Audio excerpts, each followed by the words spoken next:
دیکھو میرے دوستو عزیزو، یہ حضرت کی بات کہ اللہ کی ذات عالی سے بہراز فائدے اٹھانے کے لیے کائنات کا یقین نکلنا شرط ہے، اس لیے کہ جنہیں کائنات کا یقین ہوگا وہ خود اللہ تعالیٰ کو نقشہ پیش کریں گے کہ اے اللہ اس نقشے میں تو یہ کر دے۔ اللہ کی قدرت نقشوں سے پاک ہے، نقشے قدرت سے بنے ہیں مگر نقشوں میں قدرت نہیں ہے، نقشے قدرت سے بنے ہیں مگر نقشوں میں قدرت نہیں ہے۔ ایک صحابی حضور اکرم صلی اللہ علیہ وسلم کے لیے شہد جمع کیا کرتے تھے، جب مشکیزہ بھر جایا کرتا تھا شہد کا تو پھر آپ کی خدمتیں پیش کرتے تھے، تھوڑا تھوڑا شہد جمع کرتے، یہاں تک کا مشکیزہ بھر جاتا تو آپ کی خدمت پیش کرتے۔ یہ معمول تھا، آپ صلی اللہ علیہ وسلم پورا مشکیزہ شہد کا قبول فرما لیتے اور مشکیزہ خالی کر کے واپس کرتے۔ ایک مرتبہ کہیں جانے لگے تو اپنی باندی سے کہا کہ دیکھ یہ مشکیزہ شہد کا رکھا ہوا ہے بھرا ہوا، یہ آپ کی خدمت جا کے پیش کر دے۔ وہ گئی، جا کے آپ کو دیا، آپ نے سارا شہد لے کر مشکیزہ خالی کر کے واپس کر دیا۔ وہ صحابی واپس آئے، دیکھا کہ مشکیزہ شہد سے بھرا ہوا لٹکا ہوا ہے، سخت ناراض ہوئے باندی پر، تجھ سے کہا تھا کہ اللہ کے رسول صلی اللہ علیہ وسلم خدمت پیش کر دینا، تو نے پہنچایا نہیں۔ اس نے کہا کہ میں تو لے گئی تھی، اتنا سنتے ہی سمجھ گئے کہ میری کسی غلطی کی وجہ سے آپ مجھ سے ناراض ہو گئے کہ آپ نے میرا ہدیہ قبول نہیں کیا۔ دوڑے آپ خدمت میں گئے، عرض کیا کہ مجھ سے کیا غلطی ہوئی کہ آپ نے میرا ہدیہ واپس کر دیا؟ فرمایا نہیں، ہم نے تمہارا ہدیہ واپس نہیں کیا، ہمارے پاس شہد آیا تھا مشکیزے میں، ہم نے تو مشکیزہ خالی کر کے واپس کیا ہے۔ عرض کیا مشکیزہ تو شہد سے بھرا ہوا ہے، آپ نے فرمایا اللہ نے اس کو اپنی قدرت سے دوبارہ بھر دیا۔ میں تو اس لیے عرض کر رہا میرے دوستوں بزرگوں عزیزوں، اب مسلمانوں میں عام طور سے واقعات یوں سوچ کر ختم کر دیے گئے کہ بھئی یہ تو صحابہ کی باتیں ہیں اور یہ تو حضور اکرم صلی اللہ علیہ وسلم کی مدد کے قصے ہیں، یوں سمجھتے ہیں کہ جو کچھ صحابہ کے زمانے میں ہوا وہ بعد والوں کے ساتھ نہ ہوگا، حالانکہ اللہ رب العزت جو مدد اور نصرت نبی کی کرنے والے ہیں وہ نصرت اور مدد قیامت تک ایمان والوں کی کرنے والے ہیں، قیامت تک۔ انا لننصر رسلنا والذین آمنوا فی الحیات الدنیا ویوم یقوم الاشہاد۔ جتنے بھی غیبی نصرتوں کے واقعات ہیں اس زمانے میں مورخین نے ان واقعات کو صرف صحابہ کرام کا تعارف کرانے، صرف صحابہ کا تعارف کرانے کے اعتبار سے جمع کیا۔ جو ان واقعات کو ایک مرتبہ پڑھ لیتا ہے وہ دوبارہ نہیں پڑھتا، یوں سمجھتے ہیں کہ معلومات کے لیے اس زمانے کے واقعات یا برکت کے لیے سنا دیے جائیں، حالانکہ یہ بات نہیں ہے۔ صحابہ کرام کے ساتھ غیبی مددوں کے واقعات قیامت تک مدد کے ضابطے بتانے کے لیے ہیں۔ انبیاء علیہ السلام کے جتنے واقعات ہیں حضور اکرم صلی اللہ علیہ وسلم پر اس لیے وحی کیے گئے تاکہ ان سے آپ کے دل میں جماؤ پیدا کیا جائے، آپ کے دل میں جماؤ پیدا ہو۔ سوچو تو صحیح، محمد صلی اللہ علیہ وسلم جس مقام پر اور جس یقین پر ہیں، آپ کے دل کو جمانے کے لیے آپ پر انبیاء کے واقعات وحی کیے گئے ہیں۔ وَكُلًّا نَقُصُّ عَلَيْكَ مِنْ أَنْبَاءِ الرُّسُلِ مَا نُثَبِّتُ بِهِ فُؤَادَكَ۔ ہم آپ پر انبیاء کے واقعات اس لیے وحی کر رہے ہیں تاکہ آپ کے دل میں جماؤ پیدا کریں۔ تو پھر اسے اندازہ کرو کہ اس زمانے میں جبکہ مادی اسباب اور شکلیں معبود بن کر رہ جائیں، اللہ کو بھلا کر ان شکلوں کو ہی آدمی اصل سمجھنے لگے، تو ایسے یقین کے بگڑنے کے زمانے میں اور ایسی مایوسی کے زمانے میں جبکہ ہر مسلمان یہ سوچ رہا ہو کہ اب کچھ نہیں ہو سکتا، تو ان واقعات کا بیان کرنا کتنا ضروری ہوگا، کتنا ضروری ہوگا۔ یوں مت کہو یہ ہونا ممکن نہیں ہے، یہ ہونا ممکن نہیں ہے، بلکہ انبیاء علیہ السلام کی غیر مدد واقعات کو یقین کے ساتھ بیان کرو، یقین کے ساتھ بیان کرو۔ تو میں نے عرض کیا کہ اللہ کی ذات عالی سے براہ راست فائدہ اٹھانے کا راستہ یہ ہے۔ جو لوگ فائدہ اٹھاتے ہیں کائنات کے ذریعے، اللہ ان کو کائنات میں دے کر نمٹا دیتے ہیں، آخرت ان کا کوئی حصہ، آخرت میں کوئی حصہ نہیں، پکی بات ہے۔ من کان یرید حرث الآخرۃ نزد له فی حرثہ ومن کان یرید حرث الدنیا نؤتہ منہا وما له فی الآخرۃ من نصیب. یہ سیدھی بات ہے. اس لیے میرے دوستو، بزرگوں، عزیزوں، ہمیں چاہیے کہ سب سے پہلے احکام کی طرف آئیں اور احکام کو اسباب پر مقدم کریں.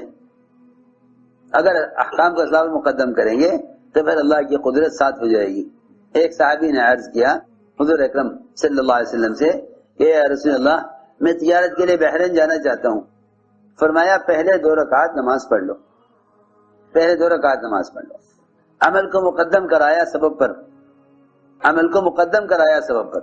اللہ تعالی کے ساتھ، اللہ کے ساتھ گمان کا تقاضا یہ ہے کہ جس چیز کے ساتھ اللہ کے وعدے ہیں اس کو مقدم کرو، کیونکہ اللہ تعالی کی قدرت وعدوں کے ساتھ ہے اور وعدے حکموں کے ساتھ ہیں. تو پھر اسباب کو اعمال پر مقدم کرنے سے وعدے کیسے پورے ہو جائیں گے؟ اسباب کو اعمال پر مقدم کرنے سے وعدے کیسے پورے ہو جائیں گے؟ وعدے جب پورے ہوں گے جب اعمال کو اسباب پر مقدم کرو، اعمال کو اسباب پر مقدم کرو تو وعدے پورے ہوں گے. یہ ہے اللہ کی ذات عالی سے فائدے اٹھانے کا راستہ. جو لوگ محض سب کو ہی اصل سمجھتے ہیں وہ حکم کی پرواہ نہیں کرتے. جو بالکل حکم کو چھوڑے ہوئے ہیں اللہ انہیں بھی کامیاب کر دیتے ہیں، اللہ انہیں بھی کامیاب کر دیتے ہیں. دیکھو تو صحیح، مسلمان غیروں کے اسباب کی شکل میں کامیاب ہونے سے دھوکہ کھاتا ہے. مسلمان غیروں کے اسباب کی شکلوں میں کامیاب ہونے سے دھوکہ کھاتا ہے. یہ دھوکہ بہت پرانا ہے، یہ دھوکہ بہت پرانا ہے. قارون کی مالیت سے اور اس کے اسباب سے ان لوگوں نے دھوکہ کھایا جن کے پاس علم نہیں تھا. جن کے پاس علم نہیں تھا انہوں نے یہ سوچا کہ جب اللہ نے اس کو اتنا دیا ہوا ہے تو جو اللہ کی اطاعت کرتے ہیں اس پر ایمان لائے ہیں ان کو کیوں نہیں دیا؟ کس کو کیوں دیا؟ جو اللہ کی بات نہیں مانتا اسے کیوں دیا، اور جو اللہ کی بات مانتے انہیں کیوں نہیں دیا؟ عجیب بات ہے. یہ الجھن بہت پرانی ہے. اللہ مجھے معاف فرمائے. اس زمانے کے مسلمان جو اعمال سے دور ہیں انہیں بھی یہ الجھن ہے کہ اللہ تعالی غیروں کو کیوں مسلط کیے ہوئے ہیں اور سارا مال اور اسباب اور ہر چیز پر قبضہ غیروں کو کیوں ملا ہوا ہے، غیروں کو کیوں ملا ہوا ہے. یہ یوں سمجھتے ہیں کہ پہلے کوشش کر کے ان سے ان کے اسباب چھینو، پھر ان اسباب کو کے ذریعے سے غیروں پر غلبہ حاصل کرو. غیروں جو غلبہ حاصل ہو جائے گا تو پھر اسلام کے احکام کو سہولت سے پورا کیا جائے گا. یہ اللہ مجھے معاف فرمائے اس زمانے کے لوگوں کی یہ چاہت ہے کہ کوشش کر کے پہلے غیروں کے اسباب پر قبضہ کرو، پھر ان اختیارات سے غیروں کو مغلوب کر کے غالب آؤ، پھر اسلام کا کیا احکام جاری کرو. یہ اللہ تعالیٰ کا دستور اور ضابطہ نہیں ہے، یہ اللہ کا دستور ضابطہ نہیں ہے. اللہ تعالیٰ کا دستور یہ ہے کہ اللہ تعالیٰ اپنے نہ ماننے والوں کو دنیا میں دنیا دینے میں کمی نہیں کرتے. وَهُمْ فِيهَا لَا يُبْخَسُونَ. ذرہ برابر بھی کہیں دنیا والوں کے دنیا میں نقصان نظر نہ آئے گا، اللہ ان کو دنیا کھول کر دیں گے. عمر رضی اللہ تعالیٰ عنہ نے حضور اکرم صلی اللہ علیہ وسلم سے یہی عرض کیا کہ میں آپ کے گھر کا سامان دیکھ رہا، ایک طرف بغیر دباغت دی ہوئی کھال لٹکی ہوئی، ایک طرف کچھ جو پڑے ہوئے کونے میں، آپ کے بدن پر کے لیے بستر بھی پورا نہیں ہے، نیچے کا موٹا ٹاٹ جس نے آپ کے بدن پر نشان ڈالے ہوئے، اور یہ قیصر و کسریٰ اللہ کے دشمن، اللہ کے رسول کے دشمن، یہ ایسی باغات اور نہروں میں اور عمدہ ریشم کے بستروں میں آپ لیٹ ہوئے تھے، اٹھ کر بیٹھ گئے. آپ نے فرمایا اے خطاب کے بیٹے تو ابھی تک اس دھوکے میں ہے، ابھی تک اس دھوکے میں ہے. اولئک عجلت لہم طیباتہم. ان کو تو آخرت دنیا میں دے دی گئی ہے، ان کو آخرت دنیا میں دے دی گئی. تو میں عرض کر رہا تھا جن کے پاس علم نہیں تھا انہوں نے تو قارون کے ملک و مال کو دیکھ کر یہ تمنا کی کہ کاش ہمارے پاس بھی یہ ہوتا جن کے پاس ہے. جب انجام دیکھا، دیکھو یاد رکھو، انجام کہتے ہیں انجام کا جاننا کہتے ہیں معرفت کا جاننا. یہ بات معرفت نہیں ہے، وہ انجام سے واقف نہیں ہے. اس لیے فرمایا علم معرفت کا نام ہے، جاننے کا نام علم نہیں ہے. وہ قول حضرت کے جاننے کو تو غیر مسلم بھی جان سکتا ہے. معرفت کہتے ہیں انجام سے باخبر ہونا. جو انجام سے باخبر نہیں ان کو پاس معرفت نہیں، جو انجام سے باخبر نہیں ان کے پاس معرفت نہیں ہے. معرفت ان کے پاس ہے جو انجام سے باخبر ہیں. جو کمزور ایمان والے تھے انہوں نے تو تمنا کی یا لیتنا مثل ما اوتی قارون. اگر یہ بالکل ہی کفر والے ہوتے تو یہ اس کے دھسنے پر بھی عبرت حاصل نہ کرتے. اس لیے کہ اصولی بات ہے یہ کہ عبرت صرف مومن لیتا ہے، کافر عبرت نہیں لیتا.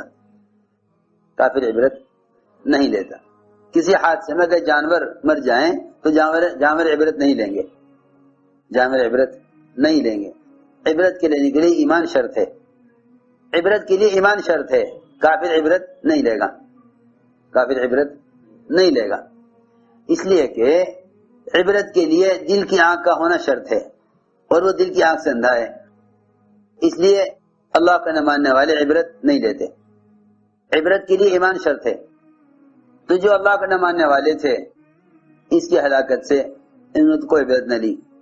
ہاں جو کمزور ایمان والے تھے انہوں نے اس کو سستا ہوا دیکھ کر جو کل تمنا کر رہے تھے اس مال کی، وہ آج مال نہ ملنے کو اللہ کا احسان سمجھ رہے.